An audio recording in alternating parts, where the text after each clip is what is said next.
Hello မင်္ဂလာပါဒေါက်တာထပ်ပါ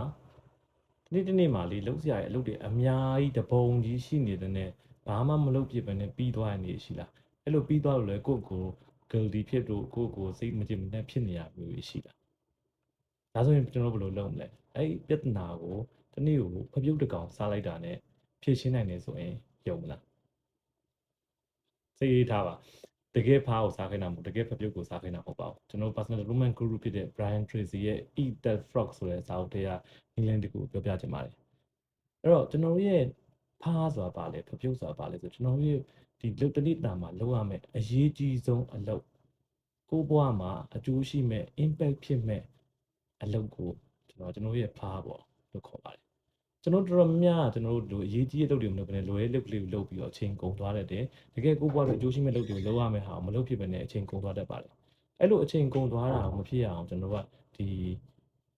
ကိုယ့်ရဲ့ဖားလို့တူတဲ့ကျွန်တော်တို့ဒီအရေးကြီးဆုံး important ဖြစ်တဲ့ test ကိုကျွန်တော်အရင်ဆုံးလုပ်လိုက်ခြင်းအပြင်ကိုဘွားမှာ impact အများကြီးပို့ပြီးတော့ဖြစ်လာနိုင်ပါတယ်ဟုတ်ပြီအဲ့တော့ဒါဆိုကျွန်တော်ဘယ်လိုလုပ်ကြမလဲနံပါတ်1ကြိုတင်ပြင်ဆင်ဖို့လိုပါတယ် preparation မှာဘယ်လိုကြိုတင်ပြင်ဆင်လဲညကလေးကနောက်နေ့အတွက်ရေးကြည့်တဲ့ကိုယ့်ရဲ့ဖားကိုရွေးချယ်ပါကိုယ့်ရဲ့ဖပြုတ်ကိုရွေးချယ်ပါအကြီးဆုံးရေးကြီးဆုံးအလုပ်ကဘာလဲဆိုတော့ညလေးရေးထားပါနံပါတ်2အဲ့လိုရွေးထားတဲ့အခါမှာကျွန်တော်တို့ preparation လုပ်ပြီးဆိုရင်အဲ့လုပ်အတွက်အရေးပါမဲ့မှာ laptop တွေ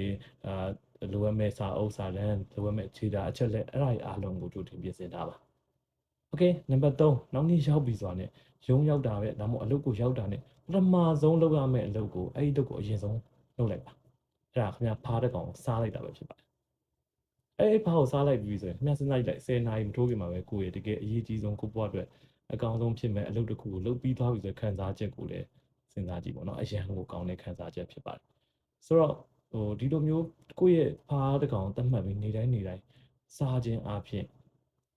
ရေးကြီးတဲ့လုပ်တွေကိုအရင်ဆုံးလုပ်ခြင်းအပြင်ဘာ excuse မှမပေးဘဲနဲ့လုပ်ခြင်းအပြင်ကျွန်တော်တို့က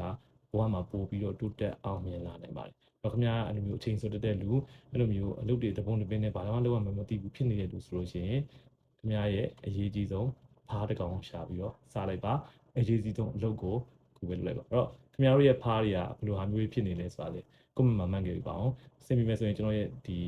TikTok channel လေးကို like follow share လေးလုပ်ပေးကြအပြင်ဒီလို tips တွေကိုဆက်ပြီးနားထောင်ဖို့အတွက်ခွန်အားဖြစ်စေပါတယ်ကျေးဇူးပါ